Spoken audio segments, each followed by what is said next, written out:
Hello, good evening, Wakefield. I am calling to order today's meeting of June 9th, 2025. I ask that everyone rise for the Pledge of Allegiance. I pledge allegiance to the flag of the United States of America and to the republic for which it stands, one nation, under God, indivisible, with liberty and justice for all.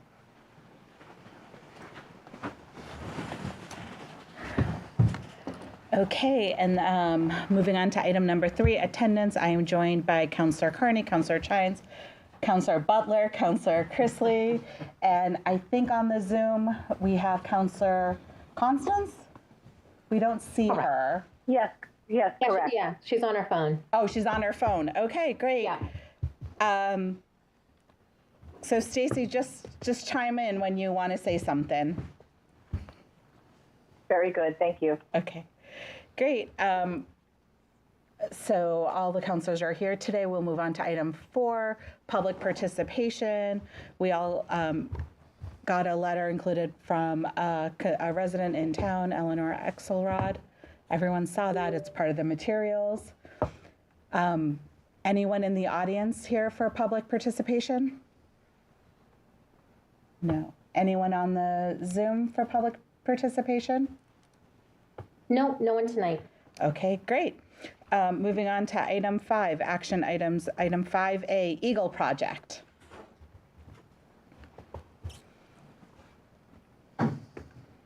If you wouldn't mind introducing yourself and then go ahead with your presentation. Hi, I'm Benjamin Bellier. I'm a Life Scout from Troop 701 here in Wakefield, and today I am presenting my Eagle Project to the town.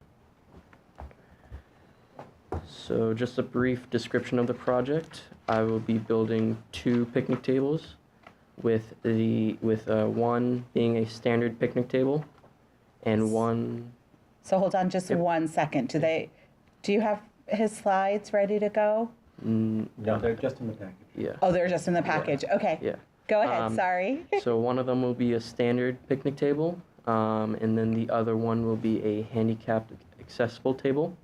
They will have a chess/checkers board on top of them.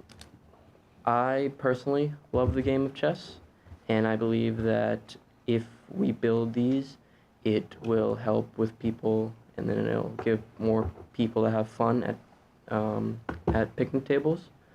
I've also done some studies that show that chess helps cognitive abilities in kids and improves grades in kids. It would also be helpful to the town because it would be a place that people could have some fun. Some details about the project. The standard picnic table will be the average size picnic table, which is 6 feet long, 29 inches wide, and 31 inches high. And the benches that will be attached to them will be the standard 6 feet long and 9.5 inches wide. The handicapped accessible table will be 8 feet long, with a center opening on one side to accommodate a wheelchair. And on top of the picnic tables will be the chess/checkers board, and it'll either be burned into the tables or I will be potentially attaching it with a plastic board. Who, what, when, where, why, and how. The who is I will be having scouts and adults who have volunteered to help build and install the picnic tables at the site. What, I will be building 1 to 2 picnic tables. The when is I am hoping to build them in early summer to midsummer. The where, I am hoping to build it at Spalding Park, which is behind the First Congressional Church, down by the lake. The why, I said this before, but I personally love the game of chess, and I want others to enjoy the game as well.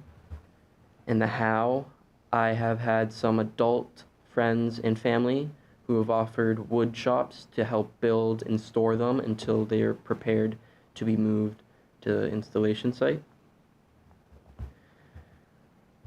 The proposed build site, it is, like I said, down by Spalding Park. right behind the First Congressional Church. The red area in the picture, that is where I'm hoping to build it, which is near under some trees so it doesn't get that hot, so people aren't being burned while trying to play chess, and it just gives them a little bit of shade. So these are some options for the picnic table. I have two different options. They're both basically the same. The one on the right just has curved edges so that if people are walking or kids are running around, they don't injure themselves worse with the rounded ones. And the one on the left has pointed ones, so I'm probably going to lean away from that one just because it could injure people more than the ones with the curved. The table will have the average 67 planks on top and 2 planks for each seat. This is a picture of the accessible option. I will be building one that has one side open and the other a full bench. The reason that there is no picture there is because I could not find one like the one I'm planning on building online. So just one side will be the full bench like a regular sized picnic table, while the other one will be like the image. It will be have a seat, an opening for a wheelchair, and then another seat on the end. What I would need from the town, I would need some cones for parking when we're trying to bring the tables to the installation site. I would need DPW supervision for supervising the placement of the tables, and it would be for about 1 to 2 hours, depending on how fast we can get them there and making sure that the place is actually good and not blocking anything. And then I would just need DPW's transportation of the completed tables from the build site to Spalding Park. So some approvals or permissions. I just need the permission from the town, and then once I get that, I just need to know what required permits I need to install it and build it at a place. I had my initial meeting with Mr. Fazio, and he showed enthusiasm for the project. And Mr. Fazio also had a meeting with Mr. May, and who he said also showed interest in the tables. So the next thing is the project phases. These are all the steps that I need to do for my Eagle project. I made the design, I got Mr. Fazio's approval, then I got my troop committee approval, then I just need the town council approval, then I can go to the BSA approval, and if you don't know, the BSA stands for Boy Scouts of America. And then once I get the BSA approval, I just need to start fundraising, buy all the materials, build the picnic tables, transport it to the site that it's going to be placed at, and then get final town approval just to make sure everything's good to go. Next is the logistics. These are the days that I'm hoping everything gets done within. Day 1 is I'm going to gather up all the materials. I'll need 2 to 4 adults and about 2 trucks to bring all the stuff to the build site. Day 2 would be building the tables, cutting the wood, assembling it, and I would use about 2 scouts and 2 or more adults. Day 3 would be staining the tables, just so that the weather doesn't affect them. And I talked with Mr. Fazio, and he said he wanted green stain. So I'm going to be, just so it doesn't pop out from the environment of the lake. And then day 4 would be the town pickup and delivering of the tables to Spalding Park. I would have 8 scouts and 4 adults. Mr. Fazio from the town has volunteered the DPW to help move the completed tables to the installation site. Next I have 2 images of the designs. The one on the left is for the regular picnic table, and the one on the right is the design plans for the handicapped table. And then the 16 points of safety, every Eagle project has to have these. It is a BSA requirement. So for making the tables, I would need to go through all of this list and make sure everything's down, or else I cannot actually make the tables. And then thank you for your time. And then does anybody have any questions for me? Thank you so much. Yeah, That no was a great problem. presentation. Counselor Chines. Thank you so much, and really appreciate the thought and the all the work that you've put into this presentation. It is incredible, and I I am not a very good chess player myself. Yeah. I'm in fact a very bad chess player, Yeah. but I will say my dad plays chess with all of his grandkids, and so I love the idea of having this as a place where people of all different walks of life can kind of come together and enjoy each other's company. And I know I've seen, in the schools, for example, we have, a lot of chess clubs that run and that are really well subscribed. So I do think that the concept is great. I had a question on the design of the picnic tables, particularly the accessible table. One of the things, and again, thinking of, folks like my dad that aren't in a wheelchair but are, have some mobility issues, kind of swinging your legs over the crossbar of a standard picnic table could be different. And so I'm curious if you've given any thought to a way of designing the tables so that it could be a little bit more accessible for people who might not be able to kind of climb, over the seat and sit down. I have not thought about that. For the handicapped one, I was focusing on making sure that there was at least a wheelchair accessible place, so that if somebody wanted to have play chess but they were in a wheelchair and they couldn't get out of it and into the seat, I was mostly thinking about that. But I can try and figure out a way so that they wouldn't have to lift their leg that far up and trying to get into the seat, and I can just research ways that I could make sure that people, like older people, can actually get in better than regular people. Oh, thank you. That's awesome. And I really do, I really commend you too for thinking about the accessibility with the wheelchair access. I think that's incredible. And, we're trying so hard to find ways for people to be able to access kind of our parks and our spaces and sidewalks in Wakefield, regardless of kind of mobility issues. And so you've definitely hit upon that, and I really appreciate the thought you put in. So thank you. Counselor Chrisley? I'd just like to commend you for the organization, particularly the construction schedule. I work in construction myself, so you nailed it with the construction schedule, so congratulations. And I think the research you've done is very admirable. And as Councilor Chine said, it's a great project that you brought forth to increase public enjoyment of public spaces, particularly with a great game like chess. So just want to congratulate you and thank you for all your work. Thank you. Counselor Carney? Yeah, former member, Troop 703. Long time ago. Where's your uniform, Counselor? I forgot it this evening. I think we have to run this by a few people in do, regards to the town's policy. But that was my playground in my youth. We had two different fields, one from the Main Street side, one from Church Street side. And it was more of a recreation area than it is a park area that we think of it as today.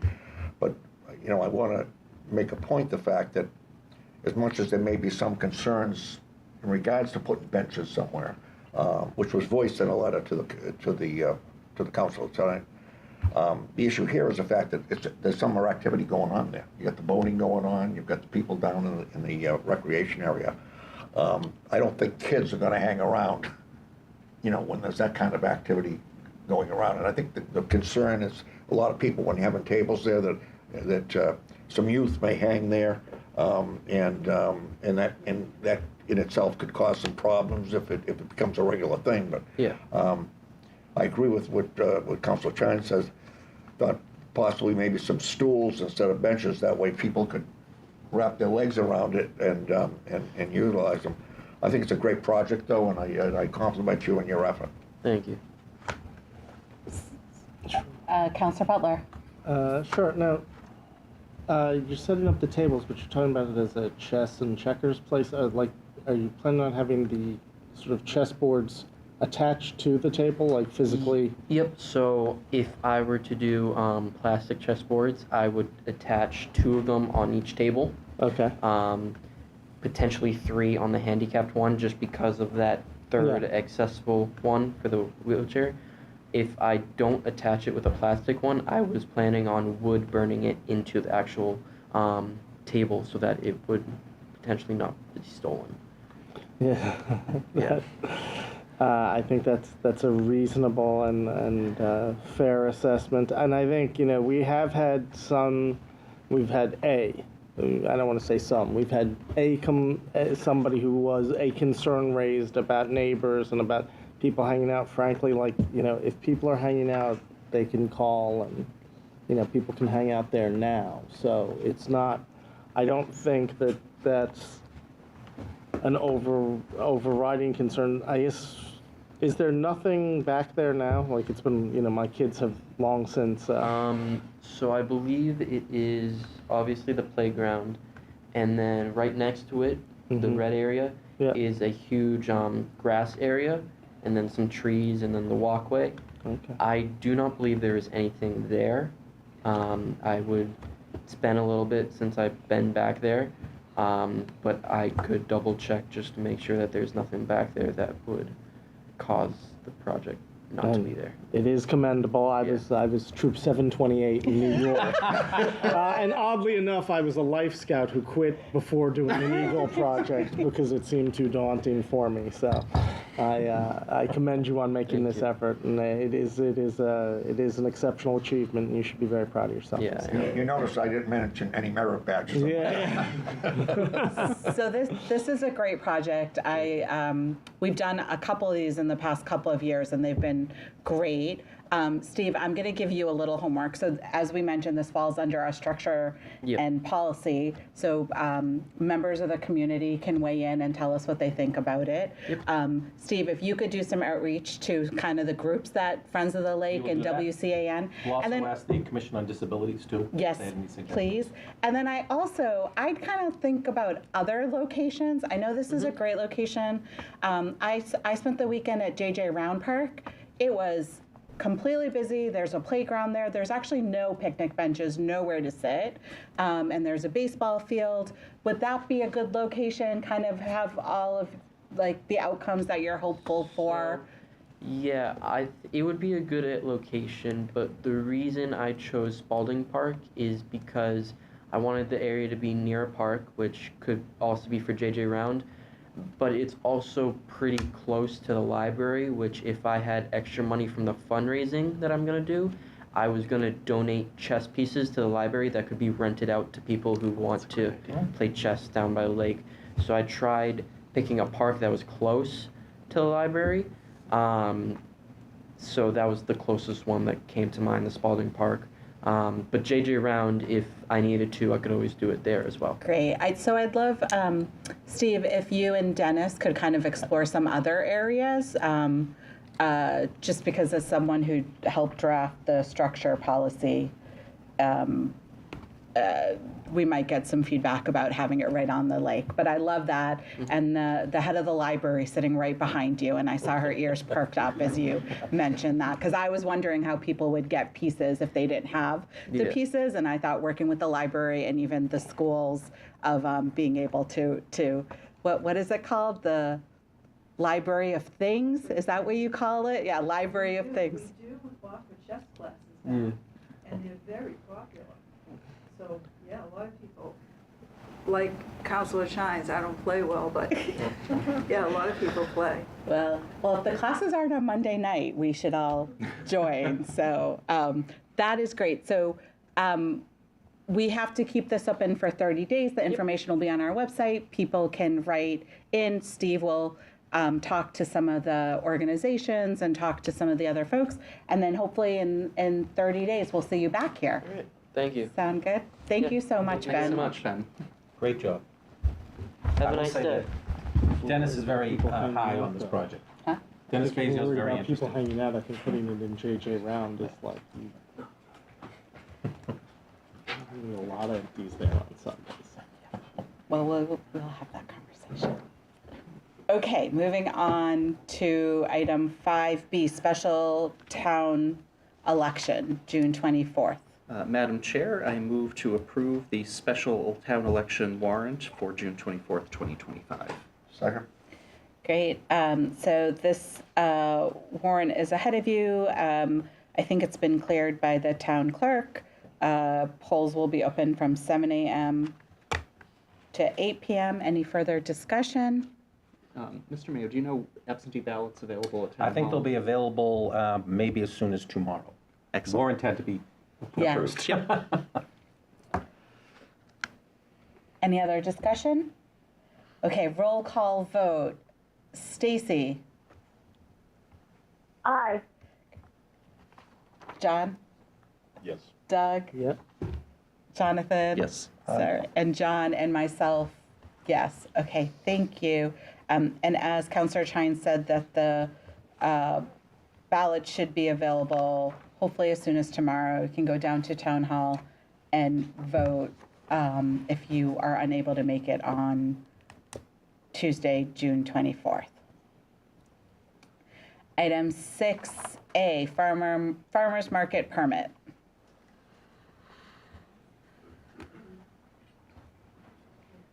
Hi, Brian, can you hear us? Oh, you're on mute, Brian. Whoops, there we go. My There you go. apologies. I'm using my wife's laptop. No, no problem. Awesome, yeah. So just excited to potentially be a part of the Wakefield Farmers Market. Elevator pitch, very tiny husband and wife brewery in Reading, focused on unpretentious beer with a strong tie to local agriculture. It's all been direct to consumer. Excuse me. We don't really have any plans for a tap room, so the farmers market would be the perfect place for us, and just excited to answer any questions or talk through anything that might pop up. And to clarify, this is just to sell at the farmer's market? The application did not request a sampling license, as did the other one, didn't either, but it came up at the last meeting, so hence we have, I think it was asked to have the police chief and Board of Health representative here, so that's why they're there in the back, in case it comes up. Correct, yeah, I believe that's an item that folks want to talk through. I would love to be part of that discussion, but again, this individual ask is just for the permit to sell. And there's an additional discussion that I think folks want to have. Councillor Carney. This is to sell beer. Yes. All right, correct, okay. I mean, it's really pretty tough to sample beers. You have to open a bottle. No, he'd like to say, he'd be happy giving Yeah. us samples. Yeah, I guess all right. that's... Ideally, yes. Okay, so just to clarify, you've applied for a sales-only license, but the preference would be if there were sampling allowed, that you would do sampling as well. Is that correct? Yeah, if that was an option, I would love to, but I think my participation at the market is not contingent on that ability.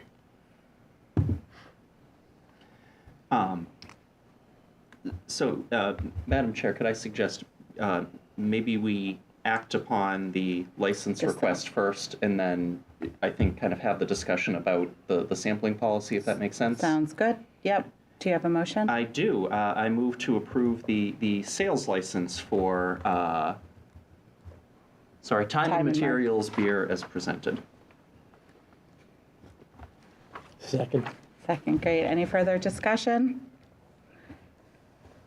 Okay, Councillor Constance. Aye. Councillor Chrisley? Yes. Councillor Butler? Councillor Chines? Yes. Councillor Carney? And myself, yes. Okay, and now let's have the conversation about sampling. It looks like we have two people. Actually, we have technically three. We do have a vendor here as well, but we'll, sorry. Yeah, it's okay. I'm Laura LaRoche. I'm on the board for the Wakefield Farmers Market, and we appreciate the time to sort of just have a little more discussion about sampling at the Wakefield Farmers Market. So one of our commitments is that we're supporting local businesses and producers, and we kind of pride ourselves not just being a shopping destination, but a place where you can sort of discover some new vendors, some new things to try. And recently we've lost 2 of our adult beverage vendors due to their lack of sales. And that includes Aaron Knapp Winery, who was with us for over 10 years. And the town council had voted to stop sampling, and they were already signed up to be with us. And they reported that they had about a 25% decrease in sales because they were no longer able to sample. And after that, they left the market. Traffic went down once that they had left. We had kind of considered them one of our sort of corner vendors, where you have somewhere that's going to sort of draw people in and have some other smaller or newer vendors nearby. And so as you're going to that vendor that you know each week, you're stopping by these other smaller vendors and having a chance to sort of interact with those producers as well. So Aaron Knapp was one of our cornerstone vendors, which always drew a crowd. And so we've sort of lost that recently. House Bear Brewing also left, citing... Can I just pause for a second just on that? I just want to clarify, because I think this is a factual, of some factual importance.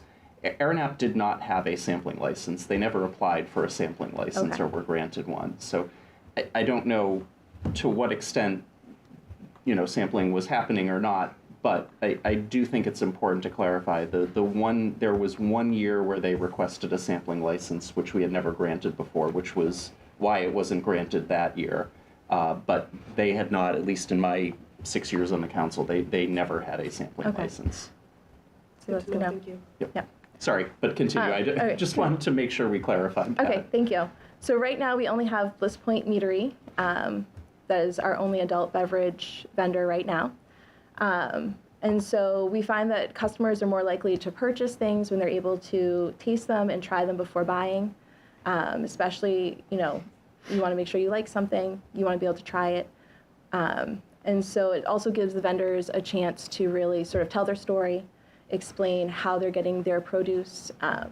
All of those vendors are usually considered agricultural vendors because they are sourcing from local farms within New England for most of their product. And so we just know that being able to try a taste, to try something, to sample it, definitely increases sales. As of right now, as far as we know, every other farmer's market is allowing sampling at their market, as it is something that is regulated by the state. And I think that Laura kind of had a little more experience talking about those regulations and sort of what we can and cannot do. I have a quick question for the two of you. Is the sampling license, is this notion of the sampling license versus the sales license, is that something unique to us, or is that when they go before every other farmer's market, they request a sampling license? You can answer that as a vendor. Yeah, I speak. Jeff Venuti with Bliss Point Meadery. I spoke to you guys a month ago. I was going to say, do you want to come up to the microphone just so they can hear you online? Jeff Venuti with Bliss Point Meadery. I spoke to you folks a month ago and sort of raised this question about whether you might reconsider the sampling policy. To directly answer the question you just asked, I do 30 other community farmers markets. It is a single license request. There is not a separate selling license and sampling license. It's a license to participate at the farmers market, which also allows sampling at the farmers market. Okay, that's all I need from you. And then, Steve, I suppose you're the one who's best equipped to answer this. Did we add sampling license? Did we separate those ourselves a few years back? The council decided not to allow sampling at the farmer's market, so we did not allow it as a policy of the market.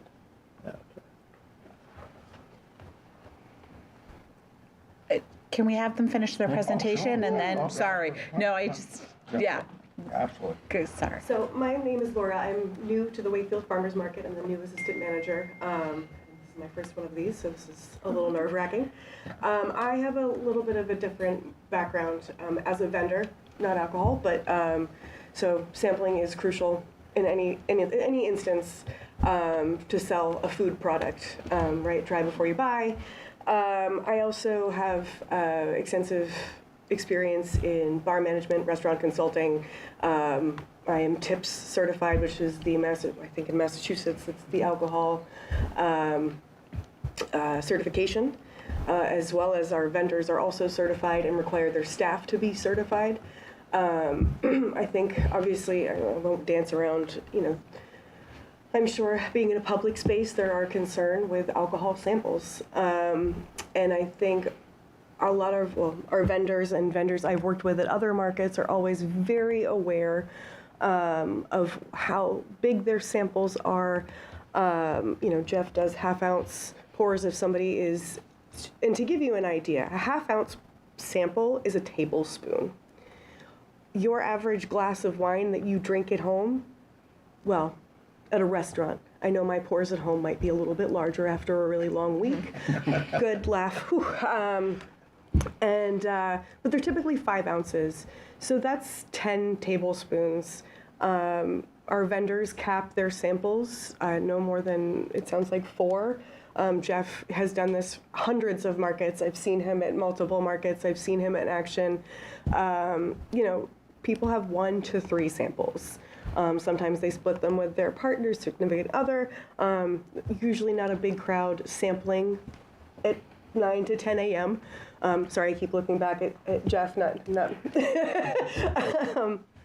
And so I think there's awareness. Again, these people are TIP certified, and you would have to have, 10 plus samples to equal a glass of wine in an hour. And then if you start talking about blood alcohol content, I've got some charts from Harvard University. Jeff would cut you off. I'm assuming that Brian would cut you off well before you ever got to a sample limit. So those are the things that I would worry about. And I know that I've emailed with Jeff and Brian extensively. They check IDs. They monitor samples. Their staff know to do so because I've seen Jeff's staff as well. What else am I missing? I made lots of notes. We have 20 markets throughout the season. Jeff is attending 10. Brian is attending 6. 5. There is some overlap. Brian and Jeff have been both very communicative. Sorry, I'm nervous. You got it. About, their sampling and how, if potentially we could stagger. I don't know that would even be an issue if you sampled with both of them. Okay, I'm rambling. So that's where I'll stop and lead it back to you. All right. So I guess in light of that, we're really looking ahead to, we would like to be able to reaffirm our market's commitment to supporting adult beverage at our market by allowing sampling. And I think that that's something that, we've had to talk to some vendors that have approached us and asked about joining the Wakefield Farmers Market because we do have a great reputation for being a great market. And, when they find out that there is no sampling, they say no thank you. So we have that potential of losing, more potential business within our local community due to the lack of sampling.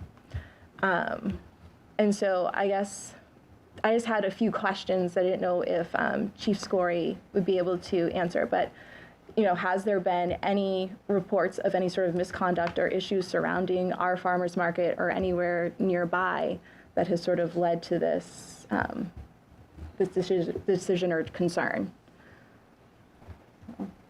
So you let us ask him the questions. That's what our job is. But why don't we have any questions for the farmers market?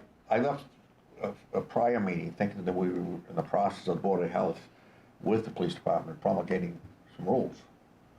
So, I mean, that's the issue that is a concern to me, is the fact that, I could say it's a great idea, but I have not heard what the concerns would be for both the Board of Health and the police department, and that's where I want to hear answers about. Okay. It sounds great to me, but I don't know how to respond to it. Yep, and that's why we have Chief and somebody from the Board of Health, Health and Human Services here. Any questions for the farmers market? I just had one informational question. You mentioned the TIP certification. Does that, I'm not familiar with that program, does that have protocols for sampling at at public events like farmers markets? It doesn't have protocols for sampling per se, but it does have training on obviously carding, checking IDs, right? So you want to make sure the person's over 21, obviously. And then watching for behavior that would imply that someone has maybe had too many samples or, and that kind of just being aware of that.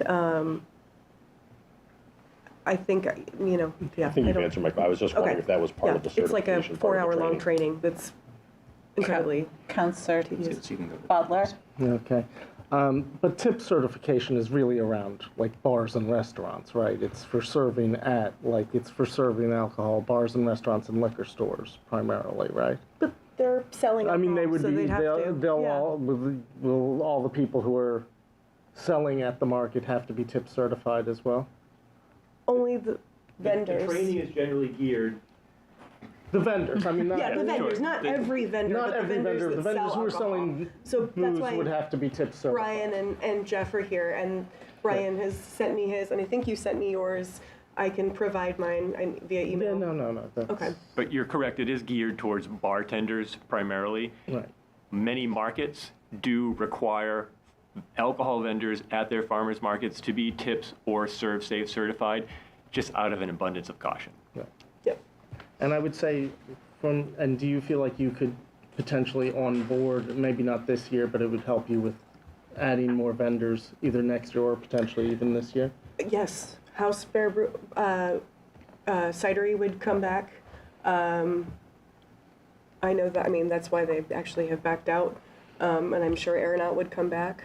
That would be our hope. And then we'd have actually a nice mead, cider, wine, and beer, which would be a nice variety of all local. But staggering them would probably be ideal. We don't want any more than 8 tablespoons, though. 8 tables. I'm sorry. Say it again. Well, you go around and just like it. Oh yeah, no. Oh my goodness. Not a block party. And I Farmers guess- market. My understanding is that like we essentially added a regulation on. It's not like we looked for anybody else. We added this regulation in about no sample. Well, it's the municipality's call, whether they want to allow it or not. Right. And we appear to be the only one. Well, so We've never just allowed as it. context, the application that they filled out before this sort of issue came up with Aeronap only specified sales, right? So like every application that we got from Aeronap or whoever else was only a sales application. The fact that it didn't specify sampling. Right, because every reasonable beer and wine sales team that has dealt with every other farmer's market in the Commonwealth, a beer sales license gave them the right to sample, and we opted to take that away. So that's what I'm saying. I wouldn't say that we took it away. I would say that was We the opted to application add that the they addition. asked for. It's the application that there wasn't a sample box on there, was there? They didn't have an option I of don't know choosing what the sampling. application looked like. They never had an option to choose sampling. I don't remember what it looked like either, but at the time when the discussion came up a few years ago, I think there was a vendor on that said it was 50-50, whether they allowed sampling or not. I'm just saying what was presented. Yeah, and I'm saying it's been presented a few times now that it's not that way. And I think if you've ever gone to anybody else's farmer's market, you haven't seen nobody say, it's just ridiculous. Counselor Chines. Yes. Actually, this is a question related to the comment that John made. One of the things that, if we do decide to allow sampling, I mean, the concern is not that, Brian is going, someone is going to get intoxicated based on sampling, 15 beers from Brian's stand. I think the concern would be kind of the balance of vendors and whether you could, end up with a situation where you'd have overconsumption because you had, say, 10 alcohol vendors. And so I guess the question would be, if we did allow sampling, what's the farmers market's perspective on the number of vendors that you would want to have that are having alcohol sales and sampling at any one particular market? Mm-hmm. I mean, I think that would be something that we would definitely be open to conversation with town council about what would be an appropriate number. sort of have that discussion. We've sort of been spitballing some other ideas of like how could we check how many you've had, or having some sort of system with like bracelets or something, where if you get a sample, you sort of get like a check on that, and you can't have any more than a certain amount. So we've been trying to find ideas of if we were to allow sampling again, how could we do it in a way that we'd be able to allow it, but within a safe limit for everyone. And I think to answer your question, maybe I misunderstood, but we are supposed to have a specific ratio of vendors. So if we were to bring on over a certain amount, and this is where I wish Anne Marie could speak to, because she knows this the best, but if we were to bring on X amount of adult beverage providers, we would have to bring on more of other kinds of vendors as well to balance out the ratio. Okay. Yes. And So- is that a ratio, sorry, go Yeah, ahead. go ahead. No. Is that a ratio that is sort of in existence in kind of your policies, or is that like a state farmers market regulation? So we kind of asked Anne Marie that the other day, and she said that she cannot find a specific thing within the Wakefield or within the farmer market in general for Massachusetts sort of thing of what the ratios are, but we really strive to keep our agricultural ratios higher than like our crafting vendors. And so you've probably noticed that we have had some decrease in crafting vendors because we're trying to keep it more of a farmer's market. Got it. So we're trying to keep that ratio a little bit higher than everything else, because that's ultimately our goal is produce within our area. Could I approach the table to add on to that? Sure, go ahead. One of the, I know you will. You get your workout in. one of the requirements for this Section 15F alcohol license is MDR approval that this is an agricultural event. MDR does not deliberately specify this agricultural ratio anywhere, but I've talked to them at length. In order for it to be considered an agricultural event that farmer wineries, breweries, distilleries, cideries can participate in, it must be at least 30% agricultural content. They've already discussed how they try to exceed that 30% agricultural content, but that's the minimum that MDR will use to certify it as an agricultural event. And the farmer breweries, wineries, cideries, and distilleries, they are considered part of that agricultural content. We're included in that 30%.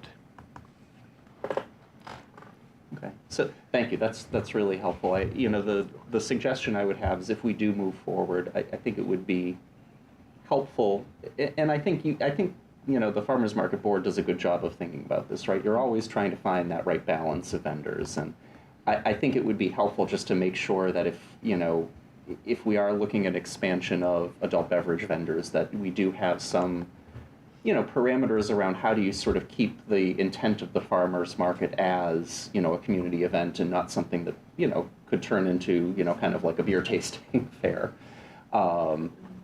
There may be very good reasons to do that in other settings, but again, what you've built is something that I certainly would want to make sure that we don't lose that spirit and that intent. Absolutely. Yeah. Councillor Constance, do you have anything to add of the farmers market and the vendor?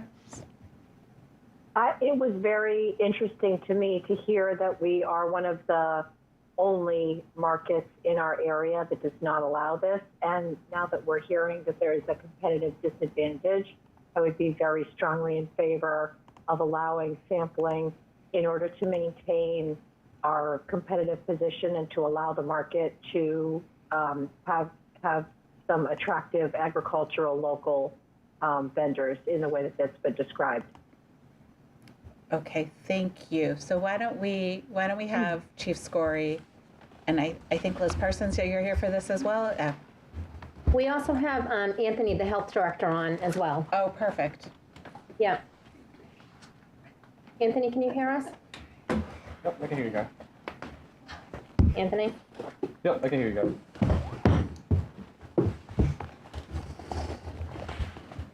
What do you want first?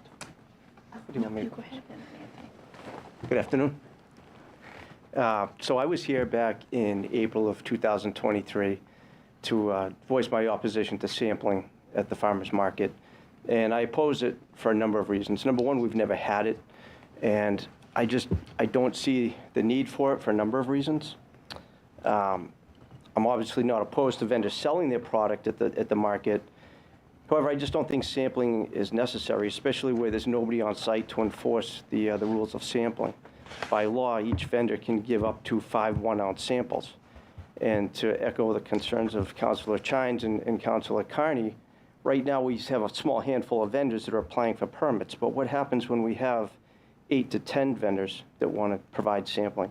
We certainly don't want it to turn into a beer garden, as you said. When we have events in town that have alcohol licenses, such as Town Day and the Holiday Stroll, it's a very controlled environment. The alcohol is limited to a certain area. There's a police officer assigned to that area. You can't leave that area with the alcohol. It has to be consumed on site right there. There's no control with the farmer's market. I'm not there to make sure that the samples are 1 ounce or a half ounce or a teaspoon or whatever it was. I'm not there to make sure that there's not more than 5 samples being given out. There's no officer on site. There's nobody from the Board of Health there. And we certainly can't staff the farmer's market for enforcement reasons. There's a benefit to purchasing alcohol at the farmer's market because you get to talk to the producer on site. You can gather whatever information you want from that person, the person who produced the product. There are people that go into liquor stores every day and buy products, and Mr. Budweiser is not there to tell them what's in the can. So there's certainly an advantage to buying products at a farmer's market. I feel strongly against consuming alcohol on site at the farmer's market. I personally don't see the need for it. I understand that there may be some vendors that will make an argument that it's not worth their while to come and participate in the market, but at the same time, we still have vendors that apply every year, even though we haven't allowed the sampling.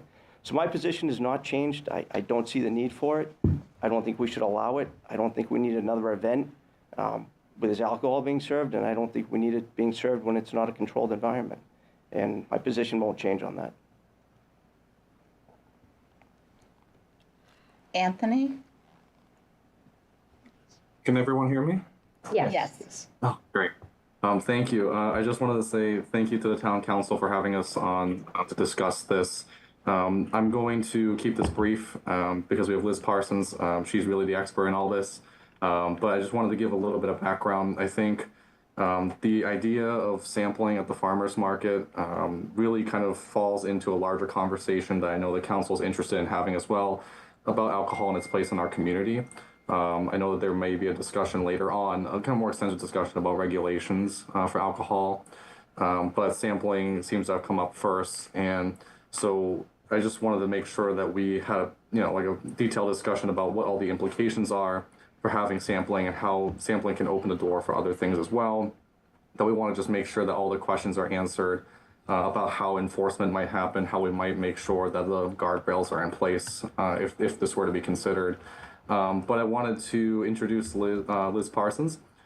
She's our Prevention, Outreach, and Youth Services Manager for the Health and Human Services in town of Wakefield. She is a well-respected public health professional. She has nearly 20 years of experience in substance use prevention with a specific focus on alcohol use and its impacts on community. She previously served as the director of National Center for Advancing Alcohol Science to Practice. And before that, she had also served as a regional substance use prevention coordinator for the Mystic Valley region, which includes Wakefield all the way down to Medford. She currently serves also as the founder and co-chair of the Massachusetts Alcohol Policy Coalition, where she helps partners across the state to promote effective and evidence-based alcohol policies. And on top of all that, Liz is also a Wakefield resident. She has been committed to bringing her professional expertise and also commitment to kind of the health and safety of our community. It is very important for us to look at the alcohol regulations holistically. And she's going to be able to provide a lot more context to this discussion, which includes sampling. Thank you. Thanks, Anthony. It's quite the Give you a little bit introduction. about my background. And thank you, Chairperson Butt, and members of the Town Council for inviting Public Health and Health and Human Services to share with you some of the potential public health implications of alcohol sampling at the farmers market. It's considered best practice for liquor boards, or town councils in this case, to work with public health and safety when making decisions about regulating alcohol, and to have sound and effective oversight. So I really appreciate, and we really appreciate the invitation to speak tonight. There is a lot to know when it comes to safely regulating alcohol. I will outline 3 major considerations for you to think about that would help inform decisions around sampling and alcohol vendors at events like a farmer's market. I will briefly provide the larger public health context when it comes to issues of a harmful substance like alcohol. I'll explain how alcohol availability impacts underage drinking and adult role modeling, and provide some questions for regulating bodies to consider around enforcing and regulating alcohol. So years of prevention science supports the need for thoughtful and deliberate community design when it comes to preventing alcohol harms in our community. Whether it's on Main Street or Town Common or farmers markets, when there are many places that sell alcohol, people tend to drink more. And when people drink more, it can cause a number of short and long-term health and safety problems, from car crashes to cancer. And these alcohol harms affect residents of all ages. So there's a whole foundation of public health research that shows when communities set policies so that places that sell alcohol are fewer, farther apart, and not near family or kid-friendly spaces, it improves health and safety. So, for example, we have a wonderful family, a host of wonderful family and neighborhood events that are building valuable community connections, like our farmers markets, our town day, yesterday, Festival by the Lake. Increasing alcohol availability or even allowing for alcohol at these events will have a public health impact on the community. And furthermore, it's our collective responsibility as adults and decision makers in Wakefield to protect youth from a harmful substance like alcohol and other drugs.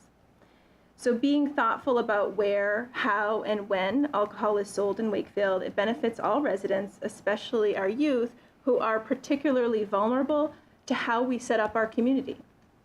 I like to use the metaphor of a pot on a stove, if you've heard this one before. There's a lot cooking in the adolescent brain, and if you think of the adolescent brain as a pot on the stove and the community environment as the stove, we as a community can help control that heat and keep that pot from boiling over into a substance use problem. So we can keep the heat turned down by reducing alcohol availability and promoting alcohol-free, family-friendly spaces. It's also important to know that adult alcohol use impacts youth alcohol use. In places where alcohol is more strictly regulated for adults, youth drinking rates are lower. Prevention science shows there's a correlation between youth drinking behaviors and the drinking behaviors of adults in the community. So we know young people model what adults in the community do. And so we have an opportunity to model health for our youth. So when town spaces and events are thoughtfully planned out so they include what people need to be healthy and well, they support healthy, thriving communities. And lastly, when it comes to sampling, public health would support public safety. As with any policy, you must be able to enforce it equitably in order for it to be effective. The town council didn't allow sampling in 2023, so our first question is what's changed? Other communities have had an issue where sample sizes aren't enforced and there are multiple vendors, so I appreciated the conversation about capping the number of vendors. That would be a major public health measure. But the question still remains, how can we make sure the vendors are in compliance with the sample sizes? Do we have a limit on the number of vendors allowed? Finally, if the town council chooses to allow sampling or even allow alcohol vendors at any event, it'd be helpful to consider the following. And this is just a snapshot of what to consider, but relevant here. Do we have a clear application for a permit with public health and safety guidelines and questions? For example, if vendors are sampling, should they serve food like our retailers must do when they provide tastings? Are we asking on the permit, is there enough enforcement or compliance capacity for that event? What type of license does the vendor have, and do we offer that type of license in our local regs? How many temporary license will you allow under one event? So how much is too much? You had that conversation a little bit here. For example, would you allow 20? You know, if 50 applied and we only had 20, how would you determine which ones get the permit and which ones don't? And then finally, which and how many community events would you allow temporary licenses for? So these are all important considerations when taking into consideration public health and public safety. So sampling may seem like a small thing or a small decision now, but it's actually attached to a much bigger conversation.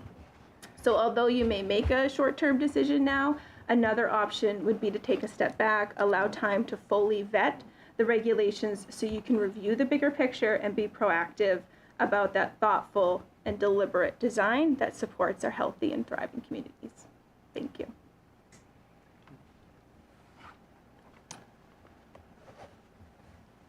Any questions or comments for Liz or Chief Councilor Carney?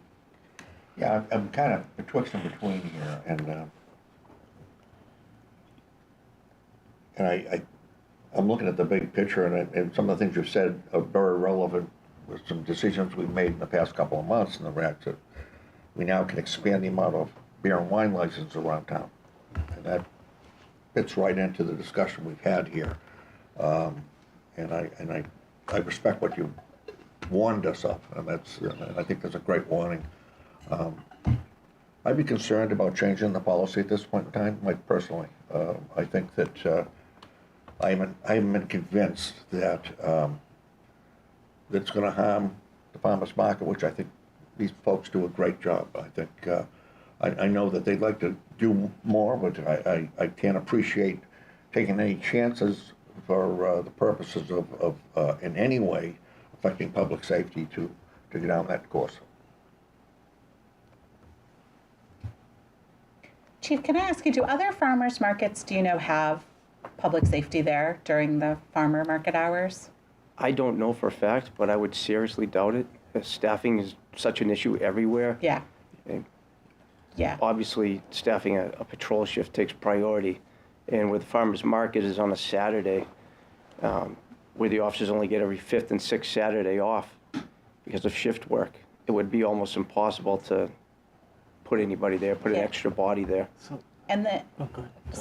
sorry. I didn't realize there was a follow-up. There's a follow-up for Anthony. Anthony, so the last couple of farmers market, I've seen the inspector go around to the food items and be checking stuff. I've had a conversation with you about that.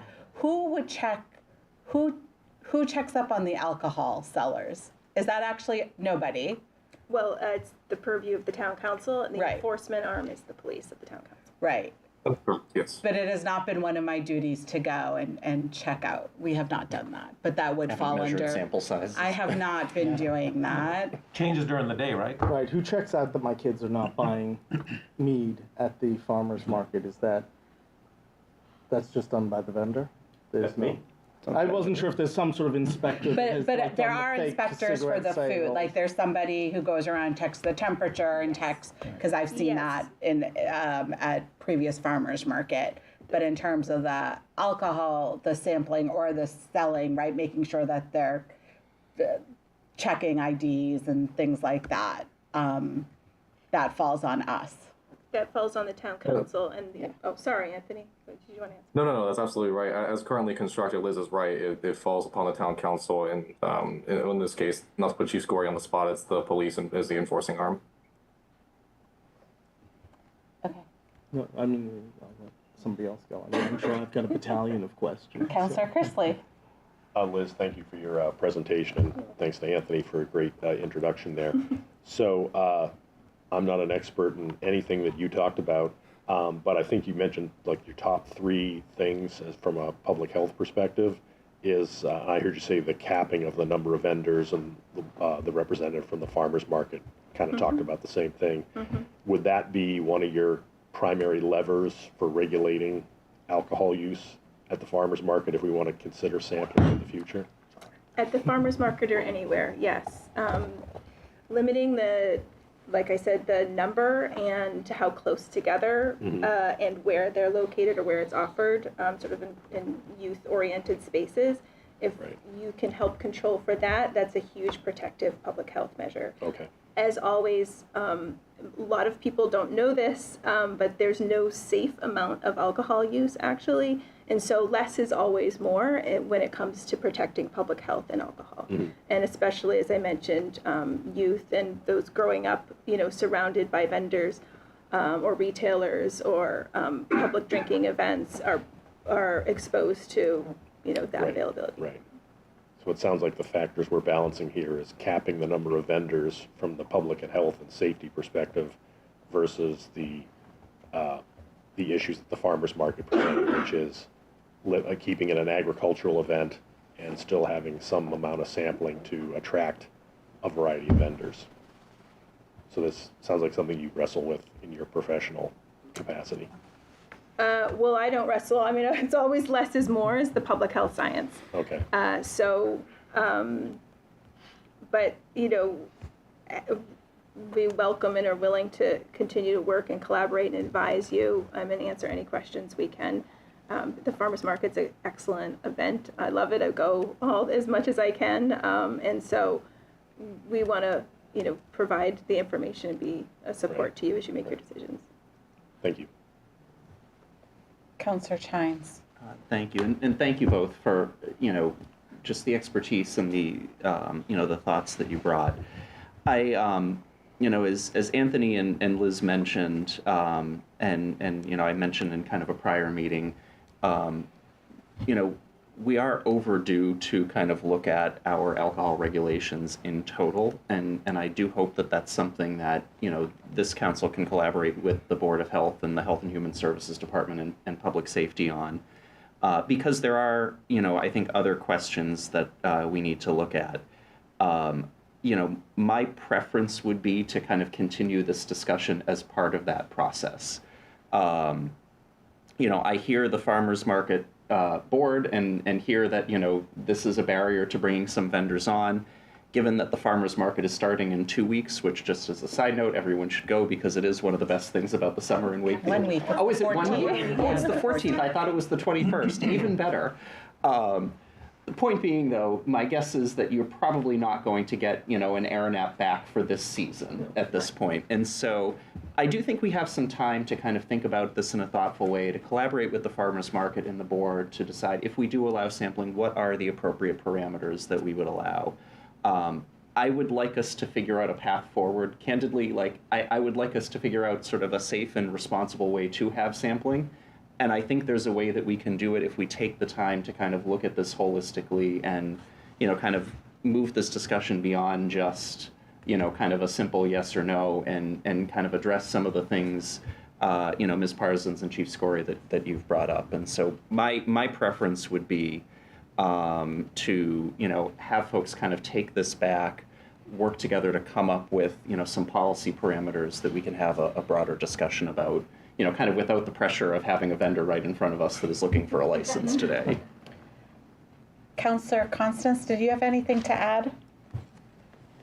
I'm a little bit reluctant to demonize the issue in terms of thinking, I think about the context here.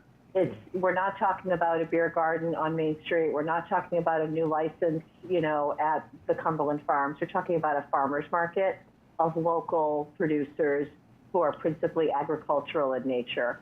So I am reluctant to make something larger than I think it needs to be. And I think to allow the sampling for this season, to keep a close eye on it. We've heard that we're at this point pretty confident that there's not going to be, from a numbers point of view, an overage of what we would consider an appropriate number of suppliers. I still think it would be prudent to move forward and allow the sampling for this season and to monitor it and to keep an eye on it. But I think if we tie it into a larger issue of overall licensing in the town or any other concerns, I think that's making more of the issue than it needs to be for what we're talking about. Councillor Butler. Yes, and thank you, Councillor Constance. because largely she is able to put my feelings in far more diplomatic ways. Just in terms of, I guess, Ms. Parsons, are we, like, would your goal to eventually have this be a dry town? Like, would you like for us to not sell alcohol anywhere in the town as the representative of the health department? Well, I don't think I have the authority to speak as a representative of what the health You can department would speak say. as in your personal But I will capacity. say, no, there is a balance, a definite balance between promoting. Let me stop you there. Is it less is more, or is there a balance? Like, if you're telling me that there's no amount of alcohol consumption that is not detrimental to health, then, and that you think that we shouldn't do it, I don't understand where, because again, and I think you all are demonizing this issue, and I think we're, a lot of the negative connotation around here is the hypothetical. Like, what happens if? What if we get 20 vendors? What if, and the sanctity of our kids and monitoring for our kids.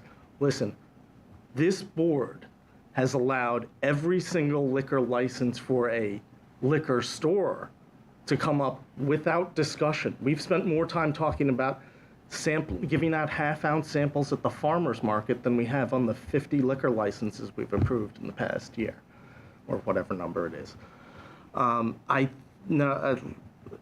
guess the concern I have around is that it's hypothetical, and if you think about, and again, I'm on this council because I just want to think about it practically.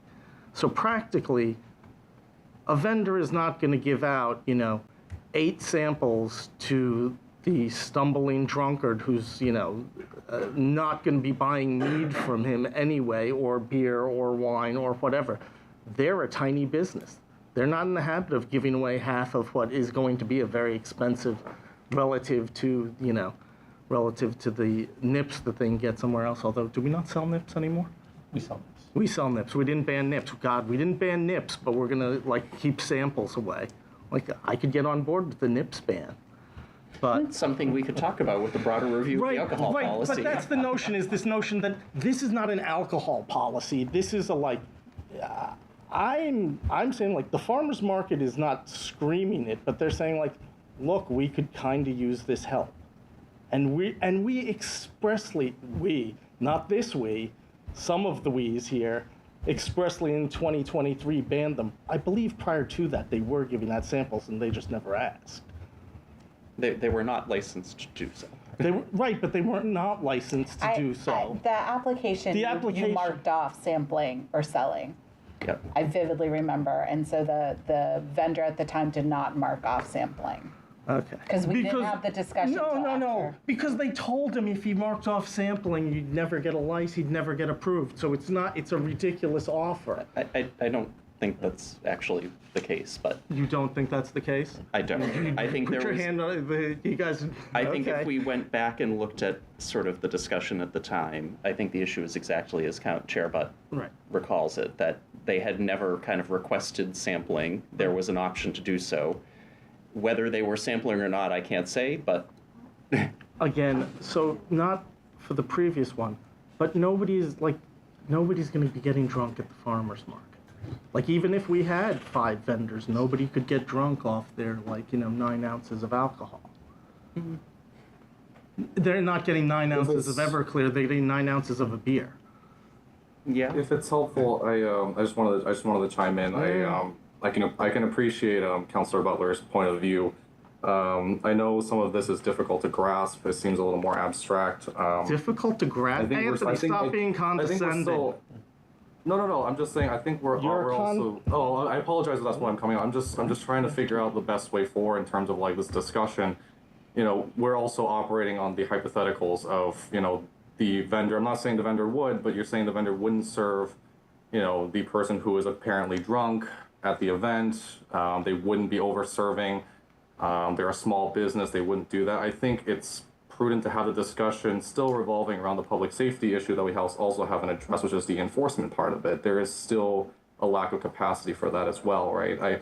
I understand the What are council's you in a looking to difficult position, enforce? but I think you'd be more worried about enforcing the sales than the like 1 ounce sampling. Like we're not stressed about them like handing out 6-packs, but we're gonna worry about them handing out an ounce to drink on site. well, I don't. No, right, I I'm don't saying know, like that's- you're saying like we're worried about enforcement. You're not worried about enforcement. Well, can I comment on sure. something you said about what ifs? I live in a world of what ifs. As we public all safety, do. that's my job. Yeah. What if, right? Everything we do, we look at the what ifs. How do we prevent a problem from happening in the first place? So what I'm looking at here is preventing a potential problem. Is somebody going to get tanked? What's the problem? Well, is somebody going to get tanked at the farmer's market? No. But number one, we don't know how much they drank before they got there, right? We don't know what the effects of how many samples they have when they get there. And somebody doesn't necessarily need to be drunk, but there could be a level of impairment. Alcohol affects everybody differently. Depends on your height, your weight, what your body's ability is to absorb alcohol. So my point here is, why do we need to have it? We can have a nice farmer's market. We can have a great farmer's market with vendors who are knowledgeable about their product. They can explain their product to people. People don't walk around and take a bite out of every apple to decide No, whether but we they don't like know it what or an not. apple tastes like. We don't know what like Cisco's honey, like maple walnut beer tastes like.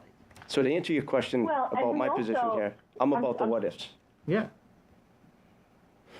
Go ahead, Stacy. Oh, and I know I'm sorry to interrupt, Chief.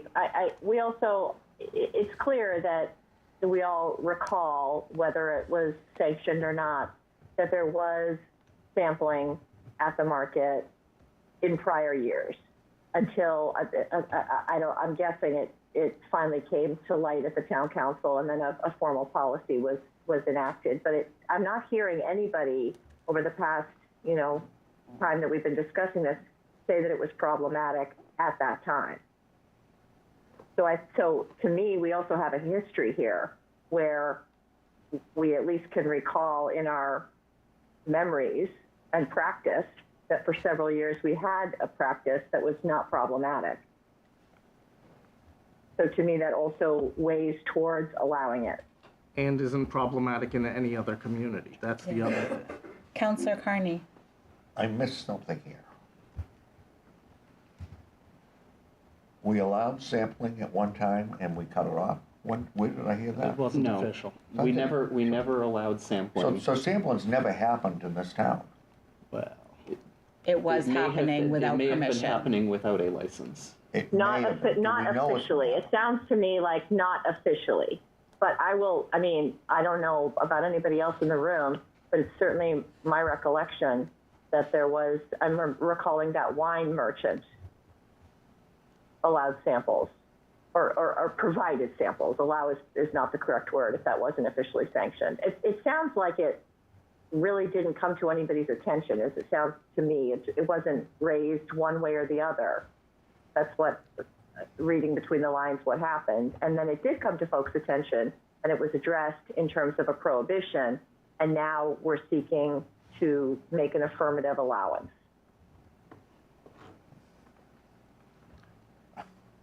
my last one. Councillor Butler. I guess the other question is have we heard of this being a problem in any of the other communities? Like, are we sort of being flat earthers here with, like, that there's something magic about Wakefield that creates, like, that either our citizens are going to go hog wild on their half ounces, that doesn't happen in Stoneham, doesn't happen in Melrose, doesn't happen in Newton, doesn't happen in Winchester, doesn't happen in Arlington. Like, why do we think like our people can't be trusted to sample when every other community's people are trusted to sample? And why do we want, we talk about this farmer's market, but you're putting them at a disadvantage, and I don't know why. Is there something magic about Wakefield that should make us different? I guess that was my question. I always thought so. Okay, yes. So you think our people can't be trusted? No, I didn't say that. I think we're magic. I didn't say that. Don't put words in my mouth. Liz, do you have a timeline of when the regulation proposals would be in front of us again? Well, we spoke a couple of months ago. I think we were looking at maybe 8 months timeline. So we're currently reviewing it. We'll be meeting with different stakeholders, including the chief next week and other community groups and interest groups to kind of get feedback from all sectors. And then we'll be working with our liaison about the specific timeline to present that back to you. I think, if I may, I think the intention was that, there would be sort of a presentation of some preliminary thoughts, both to kind of the Board of Health and the Town Council, with a chance to get feedback on, issues like this and other pieces, with the idea of then kind of the staff going back, based on that feedback and putting together some draft regulations that would then have to go through kind of the formal approval process. I think the stakeholders that you're talking to also include, like the Chamber of Commerce, and it's intended to be a pretty robust effort to, gather feedback from all stakeholders, with the intent of understanding that, prohibition of alcohol sales in Wakefield is not going to happen. I don't think that is what, the health department staff or anyone is proposing, but, where do you find that balance between having a set of regulations that both, support our business community and help make sure that, Wakefield is a vibrant place for people to be, but also make sure that we're doing so in a way that is responsible and, kind of oriented around, public safety concerns and sort of the science around addiction.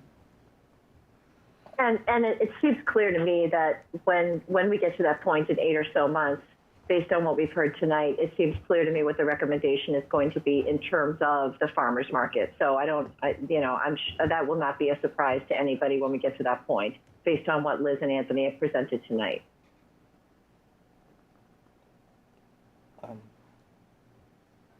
We were invited to speak to talk about public health implications of sampling, which opened up the broader conversation. So. Your input is valuable, and thank you very much, because you guys are the experts, and it's helpful to hear your input.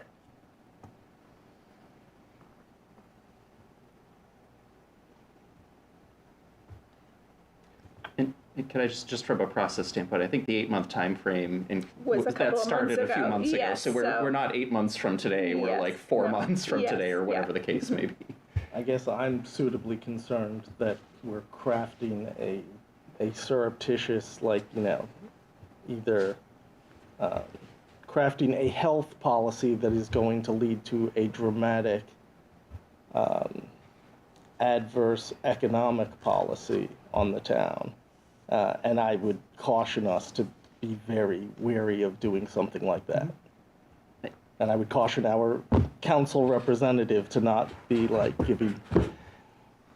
being overly restrictive. So can I just respond to that? Sure.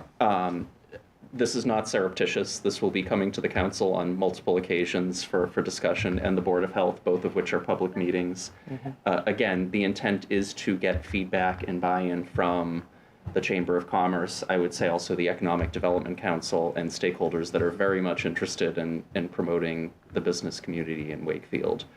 The only way that a policy will work is, I think, if it has broad acceptance, and my personal opinion is that is the goal of what we're trying to do here. So there is a lot of research that has to go into this, and I think a lot of legwork, and I really appreciate Anthony and Liz for kind of taking the lead on doing that legwork. But, this is a process that will play out in discussions like this.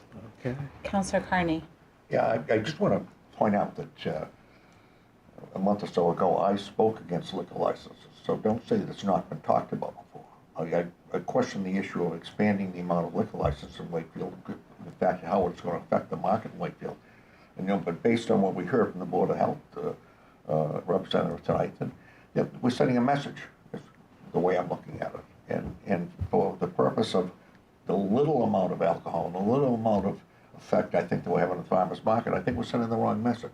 I'd rather wait till we promulgate a policy that we all agree on and working it that way, but don't belittle our beliefs that this may have an effect on people, because I think it does. Alcohol had an effect in my life years ago, so I don't want to belittle that point. I think people making a statement out there and allowing alcohol to be out there and not controlled and not policed, I think is an important statement not to make. And I think I respect the representative as well as the police chief on making those statements. It's important to me. So we approved Bliss like last month, and we just approved for sale time and materials beer.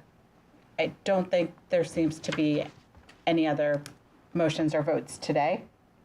I'd make a motion that we allow sampling for any alcoholic beverage seller or vendor at the farmer's market. Does he have a second? Second. Okay, any further discussion?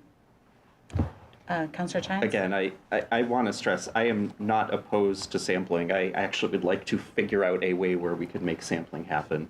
I would just like to see some parameters on it, so I won't be supporting this motion.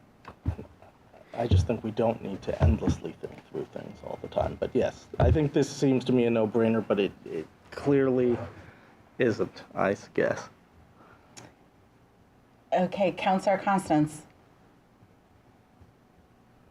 Oh, I don't have anything else to add. Oh, did you have your hand up? Yeah, I did. I'm sorry. I'm sorry I didn't see behind Doug. Councillor Chrisley. Very big, yeah. I think the process that Councillor Chines just laid out makes a lot of sense to look at the alcohol policy of the town in the larger context. But I am very sympathetic to the farmers market I personally would like to see them offer some type of at least limited sampling at the farmers market. I understand the economics of very small producers having an outlet to try in a reasonable way, their products.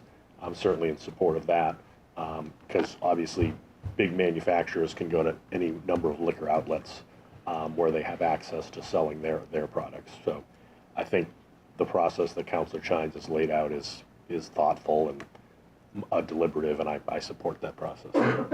So I'm confused. You said you do want sampling at the farmer's market, but you want Councillor Chines' long-term process. That's what I said. Okay. Roll call vote. Councillor Constance.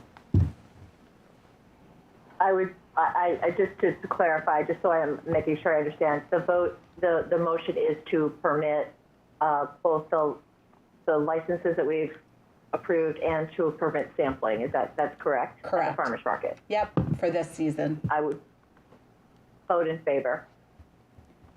Councillor Chrisley? No.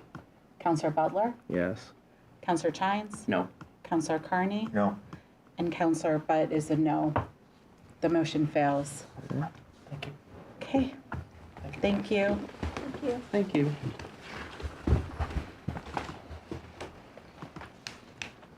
Okay, moving on, 6B, entertainment license, Library Plaza Jazz, our favorite time of year.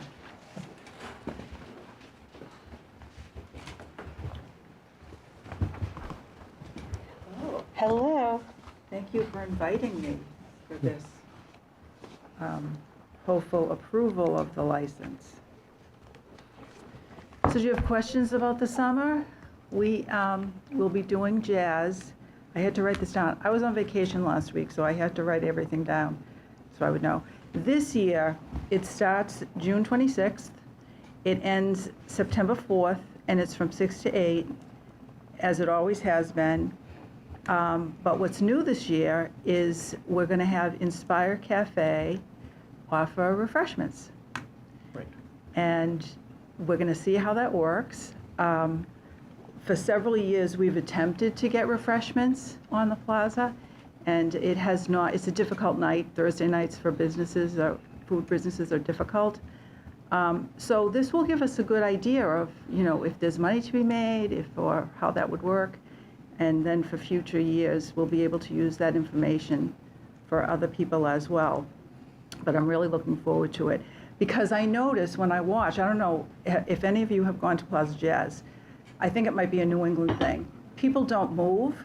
So there's all this music, and like maybe you'll see 1 foot going. People really don't move. And the chairs are set up in rows. And I've heard a lot of people complain about that. Like, who wants to go to that? They're all in rows. And the chairs are in rows because people have to get out of the building. So it just kind of happens that way.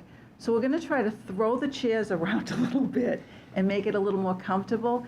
Plus, if you have a drink, like an iced tea, or I think they're going to offer something sweet or something savory, and not too much so that you may still want to go out to dinner afterwards. So that's Plaza Jazz. And the other thing that I wanted you to know about Plaza Jazz, when it was designed, and we do a lot of things this way, so when it was designed, the idea was to bring business downtown, to bring people downtown, to explore downtown, to have something to eat, to help the economy there. And the very first year we did it, there was a couple from Hamilton that came every week. And they came every week and had dinner downtown. And we just thought, oh my, this is such a success. And some years have been more so or less. Some years we do better with the music, sometimes less. It's always going to be a surprise what you get there. But you never have to ask for a refund if you don't like the music, and you can just stop it in and on your way back from work or whatever, and all ages. So we hope people will stop in and take that in. And it happens no matter what. If the weather's bad, we go inside in the Gold Room, and that's fun. And then for the rest of the summer, we have something called, it's not called summer reading anymore, it's called Summer at the Library. And the idea is still to encourage reading because that's very important for children to not lose those skills over the summer months. But we'll have programs for adults, teens, and children. And there have been classroom visits already. And the one other thing that we've done for about 8 years now is called Where's Buzzy? And our librarian, Heidi, does Buzzy every year. And he can be found in a store window. And it's a mystery, it's a scavenger hunt. But that was also designed to get people to explore downtown and to go to one of the stores and to check it out. So Buzzy will be doing that this year. And everything is on our website. If you need to find it, it's on the website. And if you sign up for the newsletter, you'll get that on Sunday afternoon. And it tells you what's going to happen. And I think it will be a lot of fun, I'm hoping, this year. And the plaza is gorgeous. Just in time, the bricks are not, we needed to order bricks at I think they called it a water line. So it's at the very top. And we needed new bricks and they couldn't get them. So they've filled it in temporarily. So it doesn't look that nice at the top, but that's not finished yet. But the stairs are gorgeous. Yeah. It looks so nice. So I sent thank yous to our representatives. That was nice. Thank you for coming in after vacation. I think we all love hearing everything that the library does. I think one of the things that Plaza Jazz does really well, because I try to go as often as I can, and you'll see people get food or ice cream and eat it as they're sitting there, which is, you're right, it's helping local businesses. And then there seems to be a cohort of people that listen to Plaza Jazz, and as Plaza Jazz ends, they walk to movies by the lake. So WCAT graciously puts on movies by the lake. And so on Thursday nights, families have a full night of entertainment for free in our town, which is very nice. It's wonderful. And the timing is perfect because the sun sets. Yep. So the plaza has to end, and then the sun sets so they can start their movie. So it's perfect, yeah. And do you still do this Plaza Jazz in partnership with Berkeley School of Music? A lot of the people are from Berkeley, but we're no longer fully connected with Berkeley. I actually, you can get gigs. They have a gig page, so you can hire people from there, and that's I sometimes use that.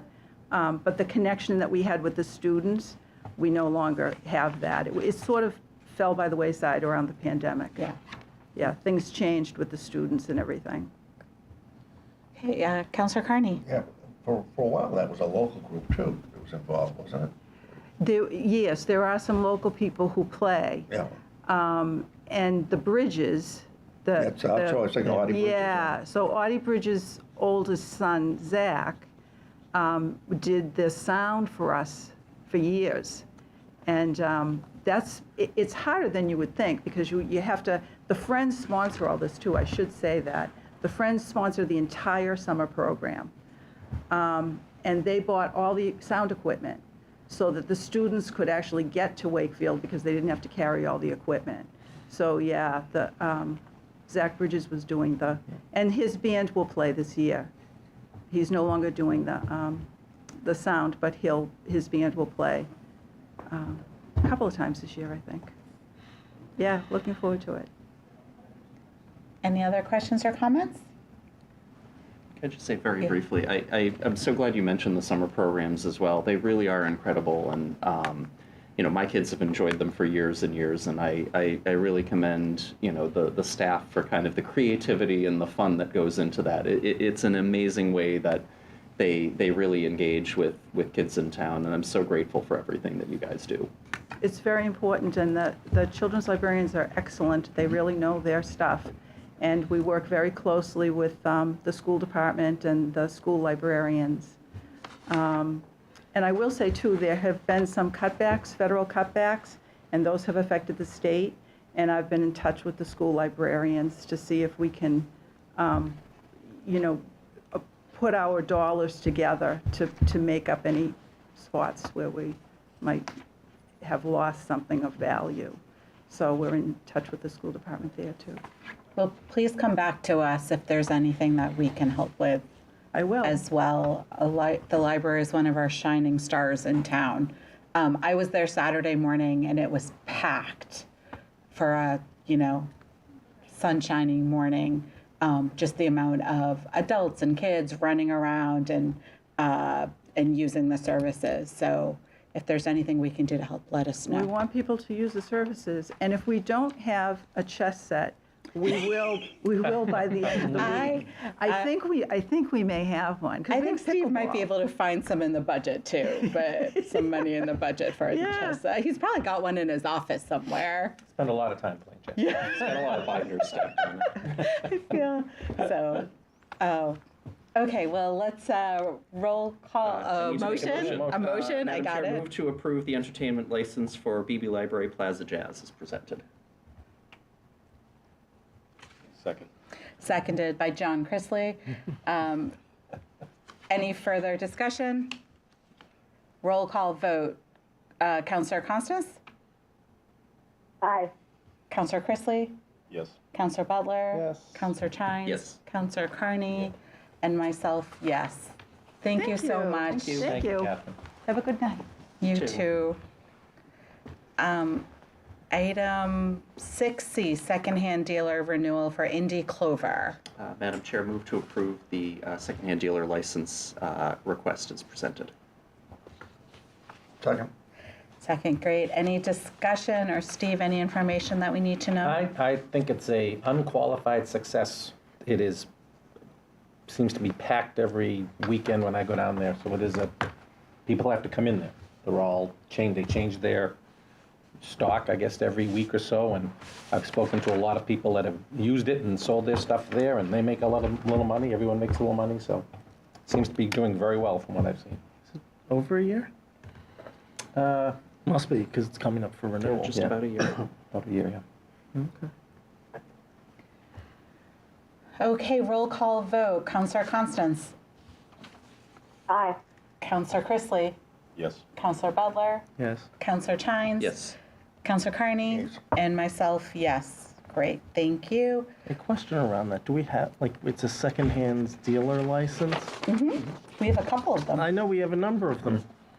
Why do we have to vote on them every year? They're for 1 year. Yeah. No, I mean, but why, as opposed to as opposed to every other business, why are we voting on this particular? Oh, as opposed to any other businesses? They got it in Well, because there is that particular business, there could be issues involved in reselling of goods. Oh, you mean it could be a Exactly, yeah. We've suspended them, canceled them in the past. Yeah. Well, I think we can suspend, can we, like, if they get Well, I mean, if it's a someone regular stolen retail goods. store, right? A regular retail store, they're not getting a license from us. Right. But a secondhand dealer is because of the nature of the business.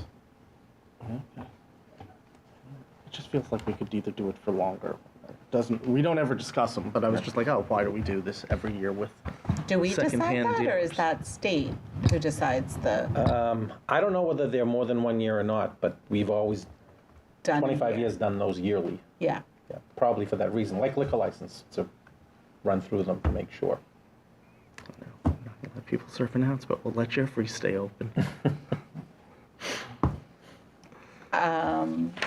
Okay, moving on. 7A, appointments.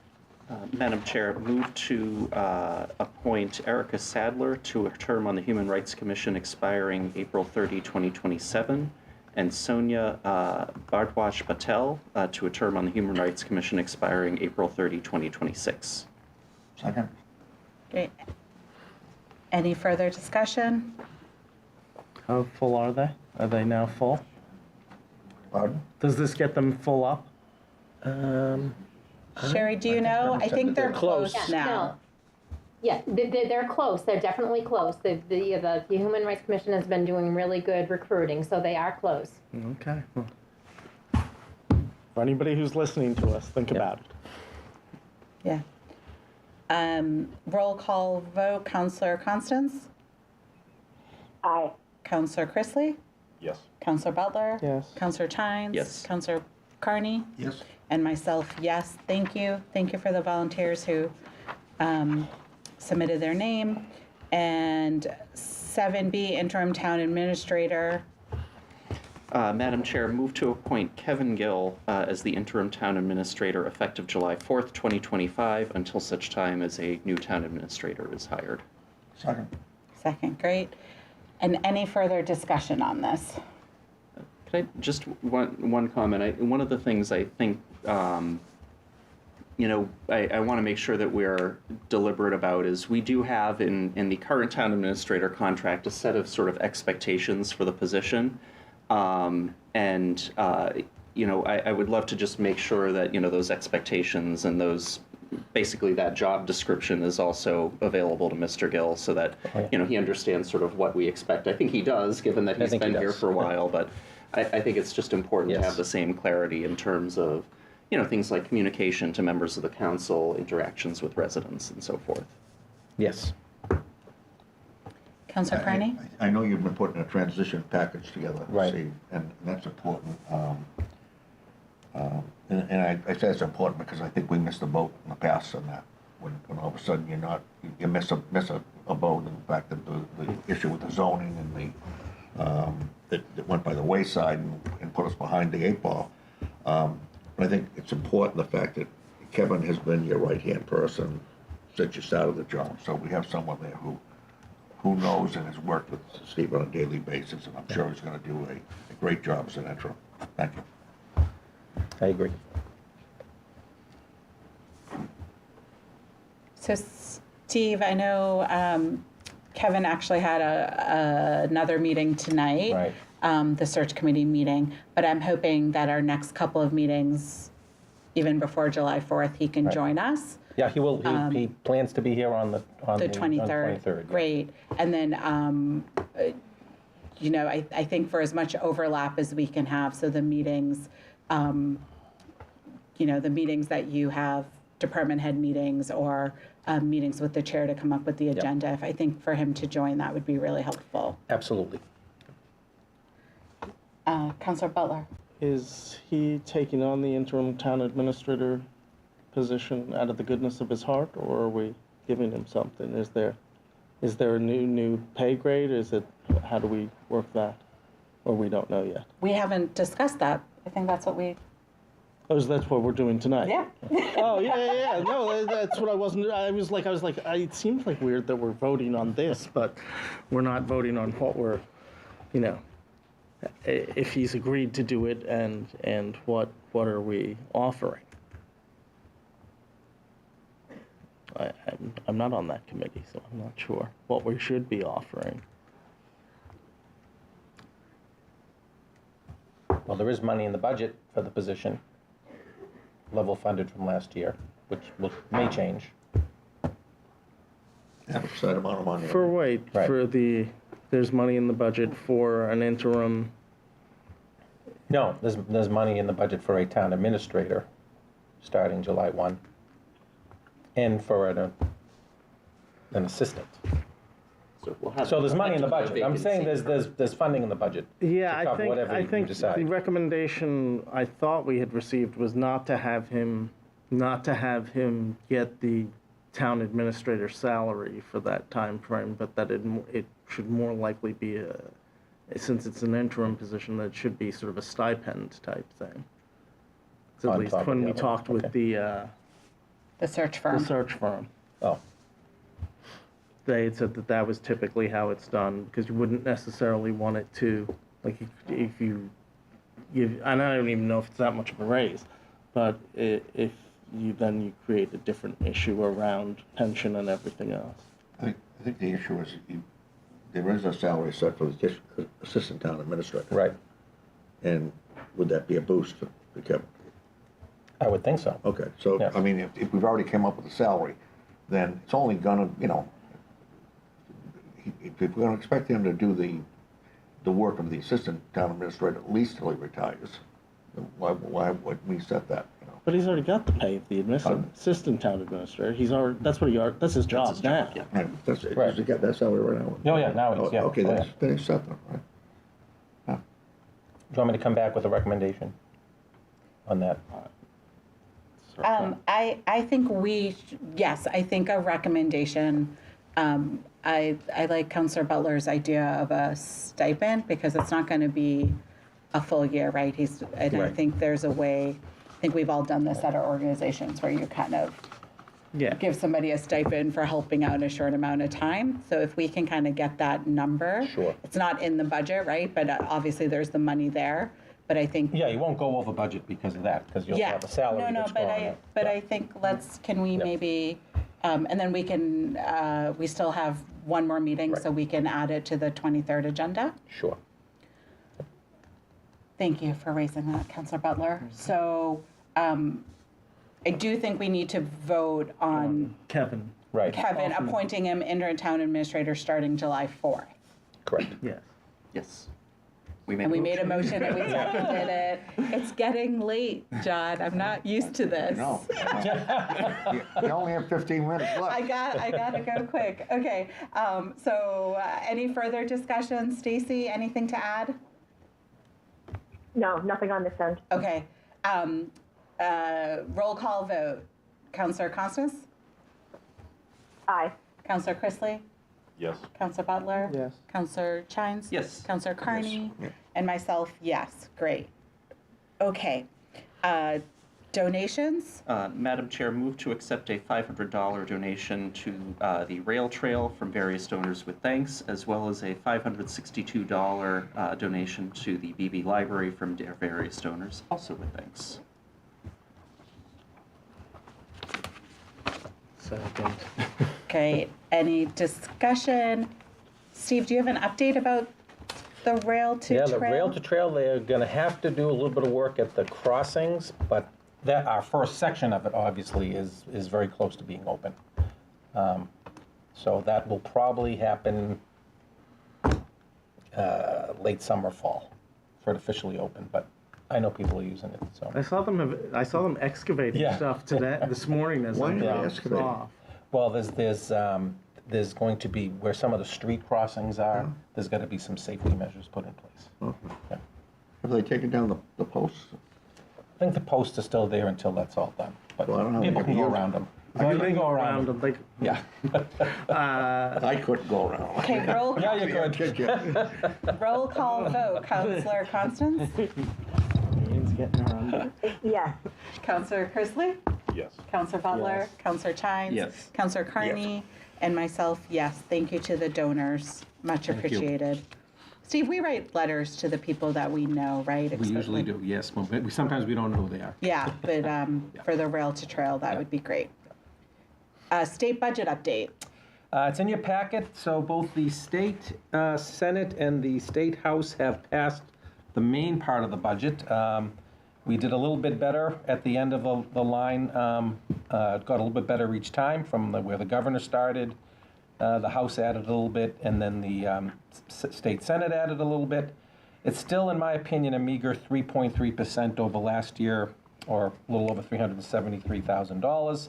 And I still maintain that Chapter 70 is the big issue there, but I don't want to go into that at this late hour. I think it's, I think my memo, the ad nauseum, because I think I talk about it myself too. The House side earmarks are done, at least the House side. $75,000 from McCarthy Senior Center for heating and cooling renovations. Second and third floor, or third and fourth floor, depending on your orientation there. That would really help in that area there. $50,000 for improvements to Maple Way fields and playgrounds. That is the main field for youth softball, and it really needs a little bit more. We spent some money in our capital plan to do some improvements there, and this would really help as well in really making a much better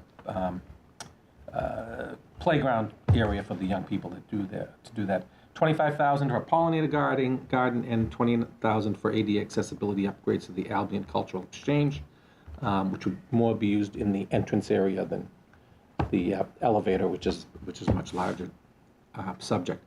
I still do not have the Senate final earmarks yet. When they'll be doing them shortly, I would say. Then the House and the Senate will get together in conference and decide what they're going to do together. And I think, we haven't in the last few years heard by the end of June. Usually it's beginning of July when we hear the final budget, but I don't anticipate much of a change, at least on the cherry sheet, which is in your package. So, Steve, I forget, why did the charter tuition drop so much? Well, go to page 2. They, it dropped. It dropped, and then they put it back. Dropped and then the House put it in, and then the Senate cuts it a little. You know what? Part of that is if Chapter 70 changes, because that follows the student to a certain extent. Okay. But it also, it seems to me that you've got to do your debits and credits and come up with a net on this. I didn't think we had a bigger charter school.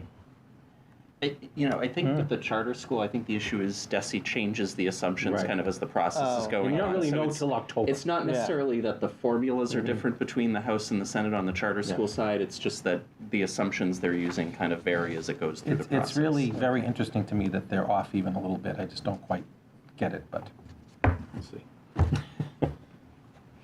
Councillor Chines? Just to add a little bit of color commentary just from some of the work that Mass Municipal Association's done on this.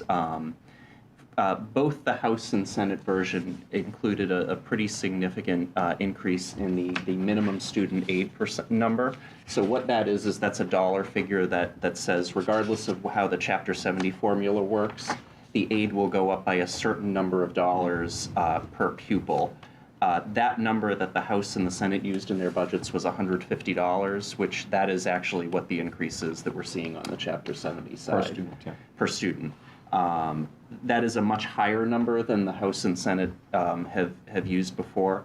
Part of the reason for that is that an increasing number of districts in Massachusetts, including Wakefield and like 200 plus other communities, are falling into the scenario where they're subject to that minimum aid increase. And so one of the things that the Senate version includes is some language around basically sort of a program to kind of reevaluate the Chapter 70 formula so that it is kind of keeping up with, with what the changes are that districts are seeing. The other thing that I pointed, the unrestricted general government aid, both the governor's version and the Senate version have that pegged as a 2.3% increase, which is consistent with the consensus revenue forecast for the state. Right. So basically what they said is we think state revenues will go up by 2.3%. That's what we've pegged the local aid percentage to go up for. The House keeps that flat, meaning no increase in local aid 2025 to 2026, so hopefully in conference. The Senate prevails. I think the Senate number will prevail. It usually does. The House seems to kind of hold that flat every year, but. Okay, thanks for the update, Steve. Item 10, approval of minutes. Madam Chair, move to approve the Town Council meeting minutes for May 19, 2025 and May 20, 2025. Seconded, thank you. Your second. Any further discussion? Roll call vote. Counselor Constance? Aye. Counselor Chrisley? Yes. Counselor Butler? Yes. Counselor Chines? Yes. Counselor Carney? Yes. And myself, yes. Great. Any announcements? Counselor Chrisley? I had a productive meeting with Town Engineer Bill Renault and Aaron Kokinda, the Community Development Director, about seeking federal funding through the Boston Metropolitan Planning Organization for road reconstruction. It's part of their Boston Region Vision Zero Action Plan. Wakefield is one of 97 member communities of the MPO for the Boston metropolitan area. So we're going to, with Bill's assistance, going to pursue becoming part of that action plan and submitting a proposal to see if it's very highly competitive, but it's worth a shot. That's great. Thank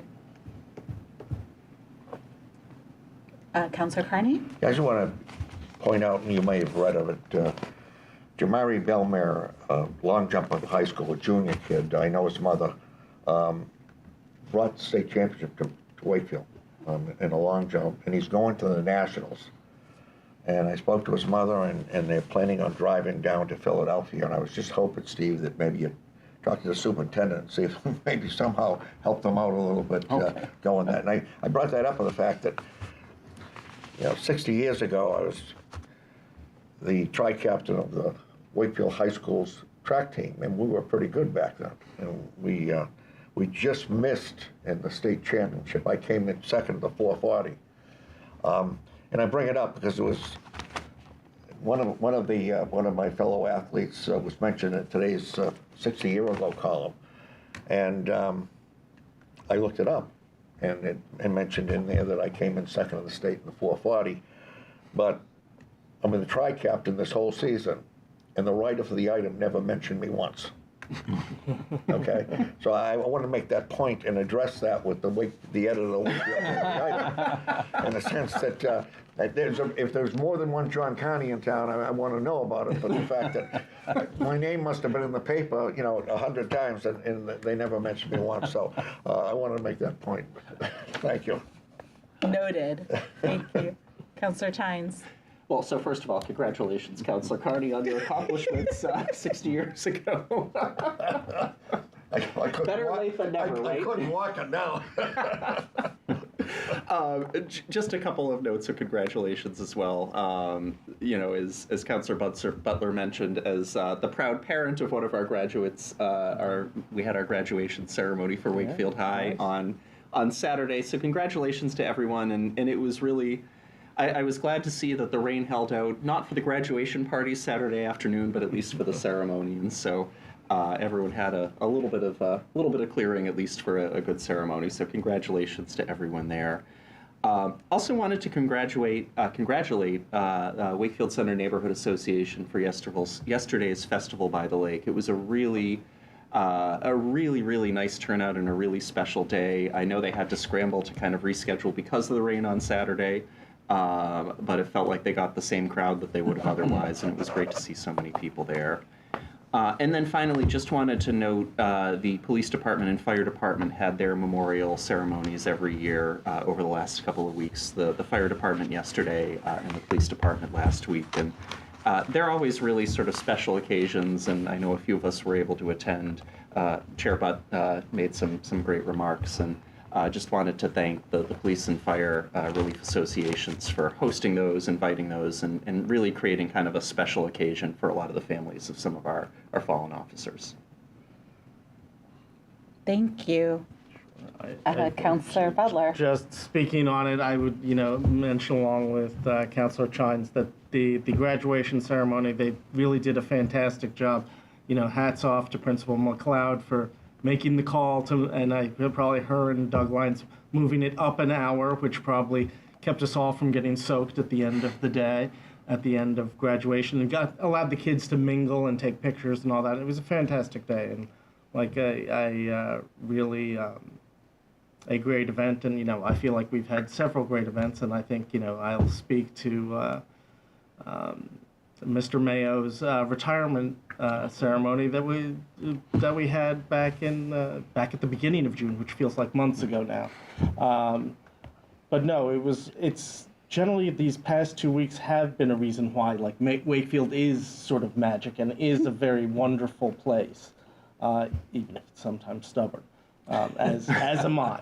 So, like, I think hats off to all the graduates. You know, congratulations, well, to my daughter Eleanor, but also to the Gagnes, the twin Gagne boys who finished first and second in their class and both gave great speeches, and congrats to their parents as well, who did a great job, Matt and Christina. So thank you for that.